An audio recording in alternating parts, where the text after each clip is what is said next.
warahmatullahi wabarakatuh. Kembali lagi bersama saya Sofiana Bulati dengan 2005996 dari kelas 1B PGSD Universitas Pendidikan Indonesia Kampus Biru. Sebelum saya memperkenalkan narasumber, jangan lupa like, comment, and subscribe. Nah, langsung saja. Boleh silahkan perkenalan. Baik, terima kasih kepada Kang Sofian. Perkenalkan, nama saya Anta Isabella. Sebelum melanjutkan, enaknya dipanggil apa ini teh? Teteh atau mbak atau kakak atau ibu? Boleh, teteh aja. Oke, baik ya. Terima kasih sudah berkenan hadir untuk meluangkan waktu sebentar. Di sini saya akan mengajak teteh berbincang-bincang beberapa menit ke depan mengenai urgensi pendidikan nilai dalam pendidikan sekolah. Nah, sebelum masuk ke sana, ada yang harus digarisbawahi, yaitu pendidikan nilai sama persekolahan. Menurut teteh, apa sih itu pendidikan? Oh, pentingnya pendidikan itu menurut teteh apa sih? Silahkan teh jawab. Ya, baik, terima kasih.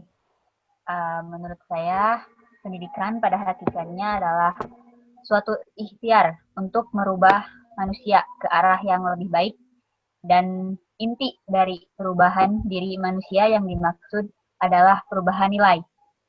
Dengan demikian, inti dari ikhtiar pendidikan pada dasarnya adalah nilai.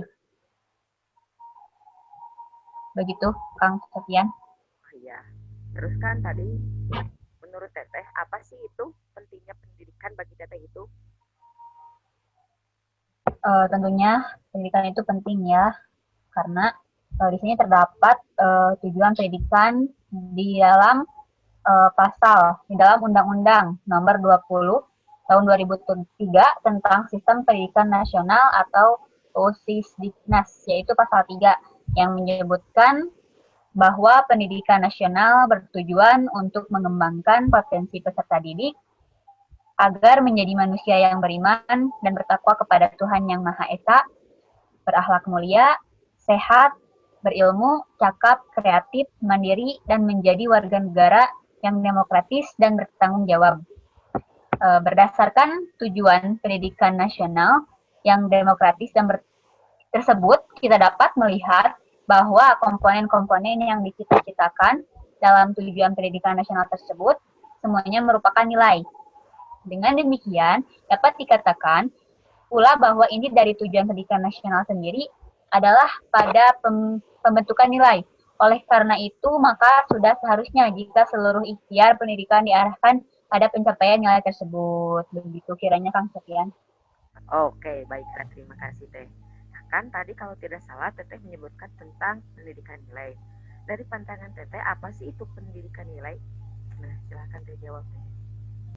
Baik, pendidikan nilai itu diartikan sebagai pengajaran atau bimbingan kepada peserta didik agar menyadari nilai kebenaran, kebaikan, dan keindahan melalui proses pertimbangan nilai yang tepat dan pembiasaan bertindak yang konsisten. Pendidikan nilai juga sebagai proses bimbingan melalui suri tauladan dan pendidikan yang berorientasi pada penanaman nilai-nilai kehidupan yang di dalamnya mencakup nilai-nilai agama, budaya, etika, dan estetika menuju pembentukan pribadi peserta didik yang memiliki kecerdasan spiritual, keagamaan, pengendalian diri, kepribadian yang utuh, berakhlak mulia, serta keterampilan yang diperlukan dirinya, masyarakat, dan negara. Oke, baik, terima kasih teh. Lalu apa sih diadakannya tujuan pendidikan itu? Diadakannya tujuan pendidikan nilai yaitu adalah untuk membantu peserta didik agar memahami, menjalani, dan mengalami nilai-nilai serta mampu menempatkannya secara integral dalam kehidupan. Adapun tujuan pendidikan nilai yang dinyatakan oleh Komite APAID atau Asia and the Pacific Program of Education Innovation for Development, sebagaimana itu adalah untuk menerapkan pembentukan nilai kepada peserta didik, menghasilkan sikap yang mencerminkan nilai-nilai yang diinginkan, dan membimbing perilaku yang konsisten dengan nilai-nilai tersebut. Nah, apa sih yang melatar belakangi atau melandasi kita sebagai calon guru untuk melakukan pendidikan nilai tersebut teh? Ya, tentunya ada landasan pendidikan nilai ya. Landasan pendidikan nilai ini meliputi landasan filosofis, landasan psikologis, dan landasan sosiologis. Dan diantaranya ada yang lainnya, namun saya hanya bisa menyebutkan 3 itu saja. Oh iya teh, dari 3 itu aja, boleh teh diuraikan lagi teh dari itu aja teh, apa aja gitu teh. Oke, yang pertama yaitu adanya landasan filosofis. Landasan filosofis pendidikan nilai mengetengahkan akar pemikiran tentang hakikat manusia dan perspektif filsafat. Gitu. Yang kedua, landasan psikologis ini menjelaskan aspek-aspek psikis manusia sebagai individu. Bahwa kekhasan psikologi dalam menelaah manusia terletak pada pandangannya bahwa manusia sebagai individu selalu tampil unik. Keunikan manusia dilihat dari sisi mental dan tingkah lakunya, berimplikasi pada asumsi psikologis bahwa pada hakikatnya tidak ada seorang pun anak manusia yang sama persis dengan anak manusia lainnya. Lebih lanjut lagi dikatakan bahwa terdapat beberapa aspek penting yang perlu dikembangkan kepada individu yang meliputi aspek motivasi, aspek perbedaan individu, dan tahapan belajar nilai. Yang ketiga, yang terakhir ya, yang saya tahu, yaitu landasan sosiologis. Landasan sosiologis ini meliputi prinsip-prinsip pengembangan manusia sebagai anggota masyarakat, bahwa target utama pendidikan nilai secara sosial adalah membangun kesadaran-kesadaran interpersonal yang mendalam. Peserta didik dibimbing untuk mampu menjalin hubungan sosial secara harmonis dengan orang lain melalui sikap dan perilaku yang baik. Nah, tadi kan sudah berbicara tentang pendidikan nilai, nah selanjutnya kita bahas tentang sekolah. Dari pandangan Teteh sendiri, apa sih itu sekolah dan fungsi sekolah tersendiri? Baik, sekolah dipandang sebagai sebuah sistem sosial yang sangat kompleks. Sekolah itu sendiri memiliki 4 fungsi utama, yaitu yang pertama fungsi distribusi sosial. Dalam hal ini, sekolah adalah sebuah institusi yang akan mempengaruhi kondisi sosial masyarakat melalui penyebaran lulusannya. Ada yang bekerja, melanjutkan studi ke jenjang yang lebih tinggi, atau bahkan ada yang menganggur. Kuantitas dan kualitas lulusan suatu sekolah secara langsung akan mempengaruhi kondisi sosial masyarakat. Yang kedua, yaitu fungsi pengenalan dasar, disiplin ilmu pengetahuan. Sekolah merupakan institusi yang akan memberikan pengenalan tentang dasar-dasar disiplin ilmu pengetahuan kepada para siswanya sebagai bekal untuk dikembangkan pada masa yang akan datang sesuai dengan minat dan bakatnya masing-masing. Yang ketiga, fungsi pembekalan keahlian dasar membaca, menulis, dan berhitung.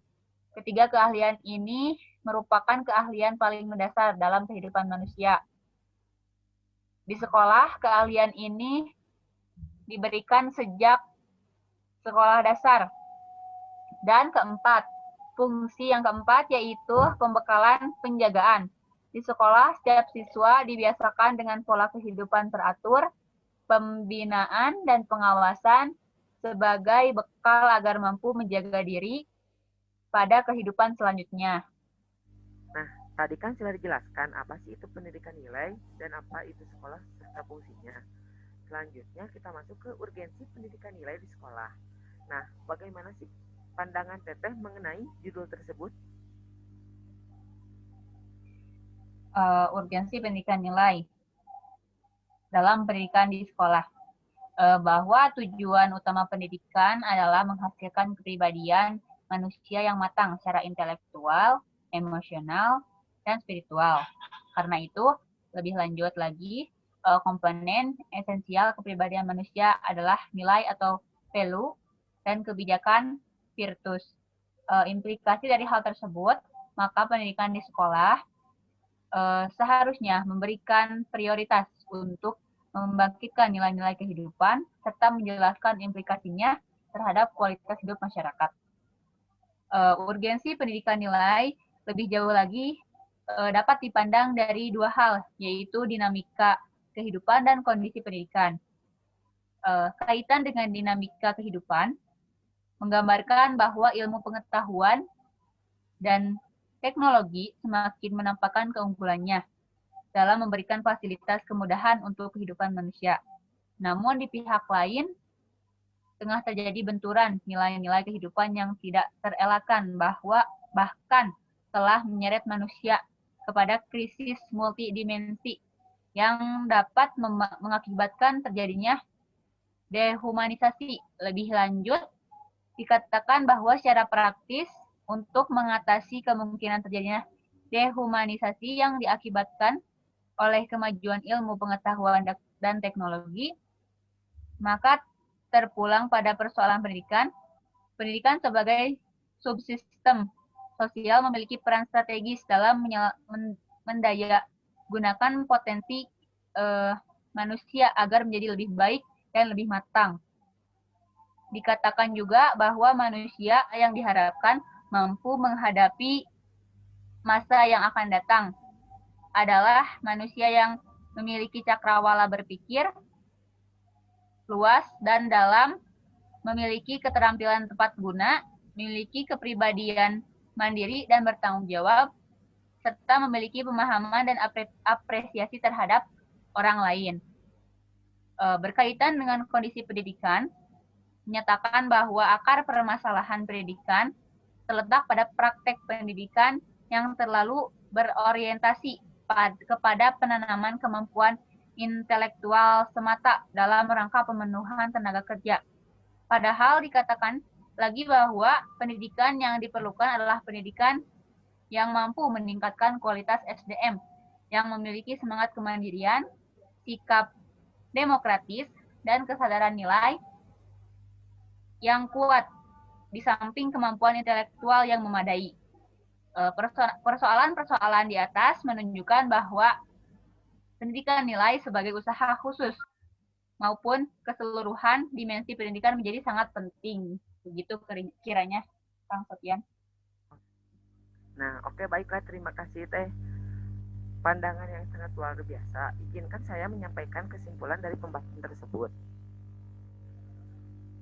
Bahwa pendidikan nilai pada hakikatnya adalah suatu upaya yang sistematis berupa proses bimbingan melalui studi tauladan dan pendidikan yang berorientasi pada penanaman nilai-nilai kehidupan yang di dalamnya mencakup nilai-nilai agama, budaya, etika, dan estetika menuju pembentukan pribadi peserta didik yang memiliki kecerdasan spiritual, keagamaan, pengendalian diri, kepribadian yang utuh, berakhlak mulia, serta keterampilan yang diperlukan dirinya, masyarakat, dan